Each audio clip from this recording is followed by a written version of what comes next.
கர்த்தருடைய பரிசுநாமத்துக்கு ஸ்தோத்திரம். நம்ம எல்லாத்துக்கும் என்ன ஆசைன்னா, நம்ம பேர் இந்த உலகத்துல ரொம்ப புகழ் பெற்று விளங்கணும். எல்லாத்துக்கும் நம்மளுடைய பேர் தெரியணும்னு சொல்லி நமக்கு ரொம்ப ஆசை.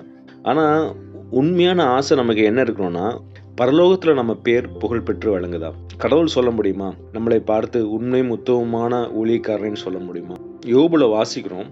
கடவுள் யோபுவ குறித்து சாட்சி கொடுக்கிறார். "யோபுவின் மேல் கண் வைத்தாயோ?" கடவுள் பார்த்து கொண்டே இருக்கிறார். எவ்வளோ ஒரு நீதிமானா வாழ்ந்து கொண்டிருக்கிறான். அவர பார்த்து கடவுளுக்கு ரொம்ப சந்தோஷம். சாத்தானுக்கு முன்னாடியே அவர் சொல்றார், "என் பையன பார்த்தியா?" அதுதான் நமக்கு ரொம்ப முக்கியங்க. நம்ம பேர் அங்க தான் பெருமைப்படணும். இந்த உலகத்துல நமக்கு பெருமைப்பட்டு, புகழ்ச்சி உற்று நமக்கு ஒண்ணுமே தேவையில்லங்க. ஏன்னா நீதிமொழிகள்ல சொல்லியிருக்கு, "நீதிமானுடைய பேர் புகழ் பெற்று விளங்கும். துன்மார்க்கருடைய பேரோ அழிந்து போகும்." ஸோ நம்ம நீதிமானா இருந்து, நம்ம பேர் இந்த உலகத்துல இல்ல, பரலோகத்துல புகழ் பெற்று விளங்குமா?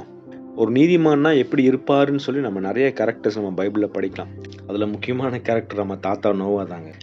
முதல்ல வேதாகமத்துல ஒரு மனுஷன நீதிமான், உத்தமன் சொன்ன முதல் மனுஷன் வேதாகமத்துல நோவா தான். அப்படிப்பட்ட நீதிமானுக்கு என்னென்ன கேரக்டர்ஸ் நீங்க பாருங்களேன். ஒரு நீதிமான்னா எப்படி இருப்பாருன்னு நீங்க பார்த்தீங்கன்னா, நீங்க ஆதியாகமம் 6:8 வாசிச்சீங்கன்னா, "நோவாவுக்கோ கர்த்தருடைய கண்கள் கிருபை கிடைத்தது." அந்த உலகமே பார்த்தீங்கன்னா, கொடுமையினால் நிறைந்திருக்கிறது. தேவனுக்கு பிரியமில்லாமல் காரியங்கள் நெறைய நடந்து கொண்டிருக்கிறது. தேவனை அறிந்த மக்களும், அறியாத மக்களும் திருமணம் பண்ணிக்கொள்றாங்க. அத பார்த்தோன்னே கடவுளுக்கு பொறுக்க முடியல. என்ன தெரிஞ்சு கொண்டு நீ எப்படி ஒரு அவிசுவாசிய திருமணம் பண்ணிக்கலாம்? அத பார்த்தோன்னா கடவுளுக்கு பொறுக்க முடியல. கடவுள் சொல்றாரு, "கொடுமையினால் நிறைந்திருக்குது. நான் எல்லாத்தையும் நான் என்ன பண்ண போறேன்? அழித்து போடப் போறேன்னு" சொல்றாரு. ஆனா வசனம் சொல்லுது, "நோவாவுக்கோ கர்த்தருடைய கண்களில் கிருபை கிடைத்தது." ஏன் அவருக்கு கிருபை கிடைத்ததுன்னா, நீங்க 9வது வசனத்துல வாசிச்சீங்கன்னா, அவர் நீதிமானும், உத்தமனுமா இருந்தார். அது மட்டும் இல்லாம தேவனோடு சஞ்சரிச்சுட்டு இருந்தார்.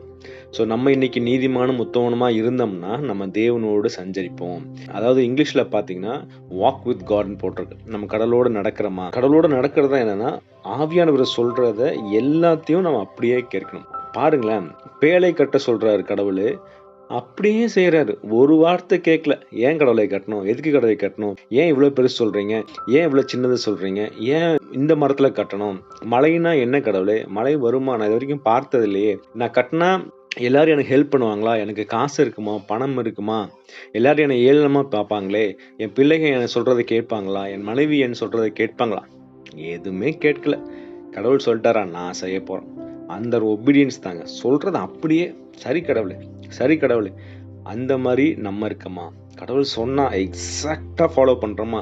வேதத்துல அவ்ளோ வசனங்கள் படிக்கிறோம். அப்படியே நம்ம ஃபாலோ பண்றோமா?